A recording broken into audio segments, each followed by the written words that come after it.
Nasa ligtas din na sitwasyon ng nasa 48,000 mga Pilipino sa Oman sa gitna ng nagpapatuloy na tensyon sa Middle East. Pagtitiyak ng ating embahada doon, may nakalatag na contingency plan sakaling tumindi pa ang sitwasyon. Si Jerome Toledo ng Radyo Pilipinas World Service sa sentro ng balita. Nananatiling ligtas ang mga Pilipino sa bansang Oman sa gitna ng nagpapatuloy na kaguluhan sa Middle East. Sa panayam ng Radyo Pilipinas World Service, sinabi ni Philippine Embassy in Oman Vice Consul April Casquejo na aktibo ang Filipino community leaders sa pagbibigay ng ulat sa embahada kaugnay ng sitwasyon ng mga overseas Filipino sa naturang bansa.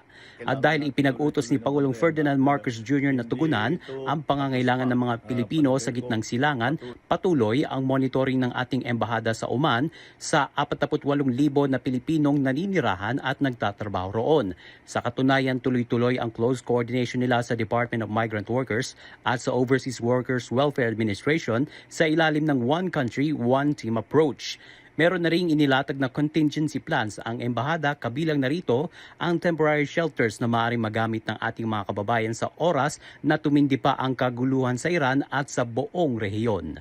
Meron po tayong shelter sa ating pong Migrant Workers Office, sa ating pong OWA. At any given time po they would need to have a temporary shelter, meron po tayong maibibigay. Tiniyak naman ni Vice Consul Casquejo na sapat ang pondo ng embahada upang tulungan ang mga Pilipino na nangangailangan ng tulong.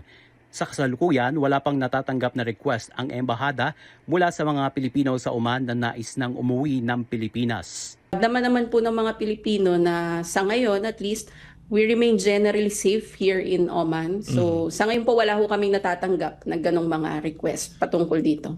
Wala namang patid ang paalala ng pamalaan sa ating mga kababayan na nasa Middle East na manatiling nakaalerto at sumunod sa mga inilalabas na abiso ng ating mga embahada at konsulado. Para sa Integrated State Media, Jerome Toledo ng Radyo Pilipinas, Radyo Publiko.